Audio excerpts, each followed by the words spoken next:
নারী টি-20 বিশ্বকাপ ক্রিকেট দেশে চলমান রাজনৈতিক অস্থিরতার কারণে নিরাপত্তা ঝুঁকির কথা বিবেচনায় নিয়ে আইসিসির সভায় সিদ্ধান্ত নেওয়া হয়েছে। স্বাগতিক হিসেবে বেছে নেওয়া হয়েছে সংযুক্ত আরব আমিরাতকে।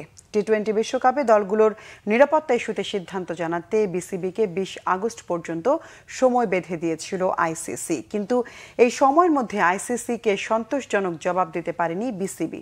যদিও দেশের নিরাপত্তার বিষয়টি বোর্ডের হাতে নেই, এজন্য বিসিবিকে তাকিয়ে থাকতে হয়েছে অন্তর্বর্তী সরকারদের দিকে। কিন্তু নতুন ক্রীড়া উপদেষ্টা দায়িত্ব নিয়ে যথেষ্ট সময় না পেলেও সাংগঠনিক কমিটি পুনর্গঠন করে বিশ্বকাপ আয়োজনে আরও দ্রুত পদক্ষেপ নিলে বিশ্বকাপে স্বাগতিক হবার সুযোগ থাকতো বাংলাদেশের। কিন্তু বিসিবির সভাপতি ও ডাকসাইডে পরিচালকদের অনুপস্থিতি, সরকার ক্রীড়া মন্ত্রণালয় এবং বিসিবি দ্রুত সিদ্ধান্ত ও পদক্ষেপ নিতে না পারার কারণে নারী টি-20 বিশ্বকাপে স্বাগতিকতা হারালো বাংলাদেশ। আইসিসির সভায় ভারত, ইংল্যান্ড, অস্ট্রেলিয়া ও নিউজিল্যান্ডের মতো দেশগুলো বাংলাদেশের চলমান রাজনৈতিক পরিস্থিতিতে এদেশে দল পাঠাতে রাজি হয়নি।